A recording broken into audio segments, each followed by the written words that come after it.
You know, everyone always wants to know how to make more money, but they're looking at it the wrong way. What you should be asking is, how do I make my time more valuable? I mean, think about it. Do you ever find yourself saying, I don't have enough time, I'm too busy, and yet, of course, I'd love to have more money? The solution isn't to do things that make more money.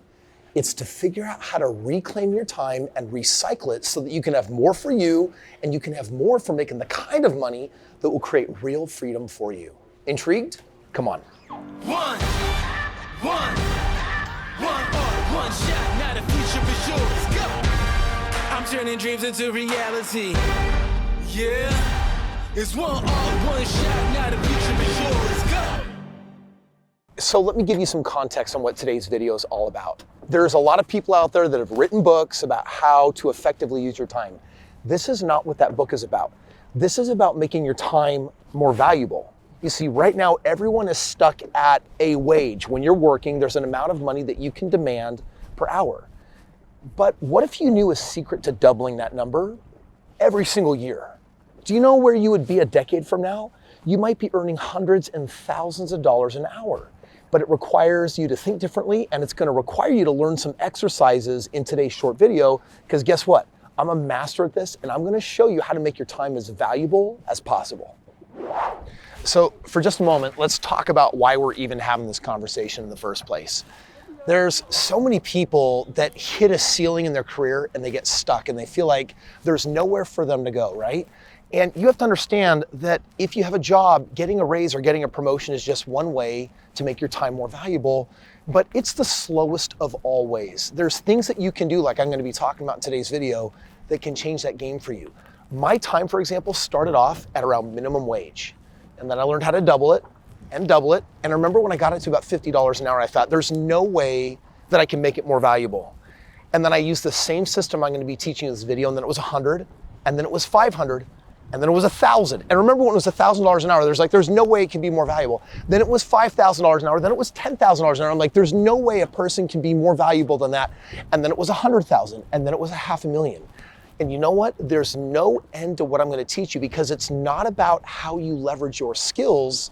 It's actually a different system altogether. And by the end of this video, you're gonna truly understand how the wealthy use their time differently than most people, which make it so valuable that in time, literally your time could be worth millions of dollars an hour. Check it out. Now, let's just pause for a moment and reflect on why we're making a video about this in the first place. You see what I got right here on my left? These are blue-footed boobies, endemic to the Galapagos. You can't see them or find them any other place than right here where we are. What I'm doing right now is I'm making memories. And for me, making memories requires time, it requires money. And so what I'm going to be sharing with you specifically in this video is designed to do both of those things. But like I said at the beginning, instead of focusing just on the money, it's really going to be more about teaching you what you're doing with your time that you shouldn't be and how you have to reallocate it so that you can be out here in the Galapagos having war with your siblings, smacking each other with oars. All right, before I share with you my personal time management system for how you make your time more valuable, let's just pause and take a look at what prevailing theory has been out there up until this point. And it's Stephen R. Covey. This guy's had so much to say on time management. And if you check out this slide that I've prepared for you, this comes right out of his book. So take a look at the top left quadrant, right? You've got urgent and important. This would be, oh, I've got to answer an important phone call, or I'm cramming for a test. But then if you take a look at what's not urgent but important, it's things like, well, my spiritual life, right? It's not urgent, but it's still important. Or working on my relationships, I can put that off. That's something I can always do tomorrow. Or financial literacy, I can get better at the game of money tomorrow. Or physical health. These things don't feel urgent, and yet they're incredibly important. Okay, let's take a look at the bottom. The bottom left are things that are urgent but not important. So this is like, oh, I've got to answer every email in real time. Think for just a moment how ridiculous that is, because you have important emails, but you have unimportant emails too, but someone might just say, oh no, I got to keep up with all my emails. It's an arbitrary goal. Also, keeping up with the news. Again, it's something that you think is urgent, but it's not that important. And then you've got busy work. But on the far right, you have things that are not urgent and they're not important, and these are your time wasters. All right, now if you understand this matrix that Stephen R. Covey's put out with, check out this slide right here, because here's what happens according to how you're prioritizing. Things that are urgent and important, this is effective people, and this is where they spend time. On the right, you have things that are not urgent but important. This is where fulfilled people spend their time. So already right here, you've got to ask, wait a second, am I trying to be effective or am I trying to be fulfilled? And then across the very bottom, whether it's urgent or not urgent, if it's not important, effective people don't spend time on things that are unimportant. So the whole purpose of his book is really all about 7 habits of highly effective people. So obviously he's saying here that if you want to become an effective person, you got to focus on what's urgent and important. And as a secondary, priority, then you should also become a fulfilled person by having the time that you've saved to work on the things that are important, but not necessarily urgent. I'm going to tell you right now that Stephen R. Covey put this out, and that book for the last couple of decades has done so much good in the world with teaching people how to leverage their most important resource. We all say that time is our most valuable resource, but when I look at how people spend it, I would argue and say, I don't believe you.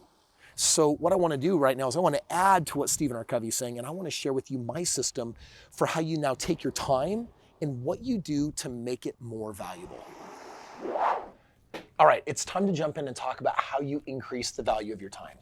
And I'm going to use 2 examples here. I'm going to do business owners and I'm going to do employees. So basically, entrepreneurs that start or own businesses and entrepreneurs that are helping grow someone else's business. Let's start with the business owner. There are, for most of us out there, a number of core activities that we do to make money. Now, just like everyone else in our mind, we look at the total money we make and we look at the total hours we work and we divide them into each other to guesstimate what we think we're worth per hour. But when you're a business owner, this is a very poor thing to do. And here's why. There are some things that you do that are worth $15 an hour, and there are some things that you do that could be worth thousands of dollars an hour. Like on the screen here, I've listed out this person's top 10 activities, and starting at number 10 at the bottom, there's an activity they do that's worth $8 an hour, and yes, they use their time to do it. They also have some activities worth $12 or $15 or $20 an hour. These are things that they are also doing. They're not handing them off. They're not delegating them. It might be managing a spreadsheet. It might be going to the store to pick something up. But as you go higher on the list, you'll notice there are $33, $45, and $50 an hour things. And then at the top, the only reason why this business can actually stay in business is because there's a couple of activities, or at least one, that brings home the bacon, the big bucks. So in this example, you've got this business owner that spends some of their time also doing things that are worth $400 an hour and $2,500 an hour. Most entrepreneurs spend 80% of their time doing things that are beneath the line. Now let me just pause and ask you this question. If you were to give advice to this business owner, what would you tell them to do? Yeah, you tell them to do the things that are worth more and to not do the things that are worth less. So eyes back on the screen, check this out. I've drawn a red line separating the top 2 items from the bottom 8.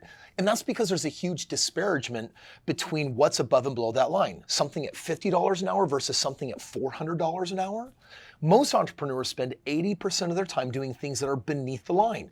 But if you want to recover 80% of your time, hire people to do everything below that line and make a promise to yourself. Moving forward, I will only do the things that are above the line.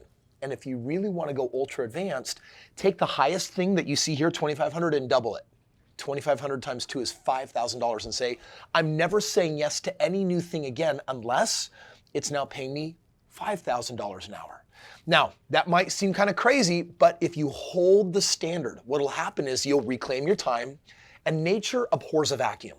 Meaning, if you've heard that phrase before, it means that you are accustomed to working your 30 or 50 or 80, whatever hours a week. So if all of a sudden you get that time back, and you're like, oh my gosh, I need, just like nature abhors a vacuum, I need to work.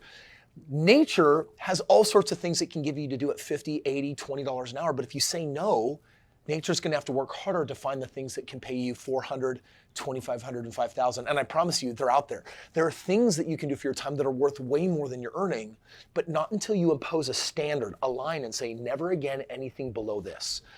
If you do that, you'll see that within literally days, new opportunities that will present that are worth way more than the highest level activities you've ever had before. And all of a sudden, as you start doing them, guess what?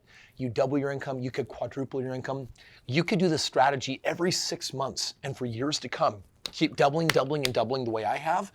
And it means that today my time is so insanely valuable. That's how you do it as a business owner. Now let's talk about an employee, right? Like, you understand that when you work for somebody else and they give you an hourly wage, a salary, a bonus, that all of that money is based on you being an asset and them wanting an ROI. That ROI usually is a 4-to-1, meaning if they pay you $50,000 a year, they hope that you'll contribute to at least $200,000 of company revenue.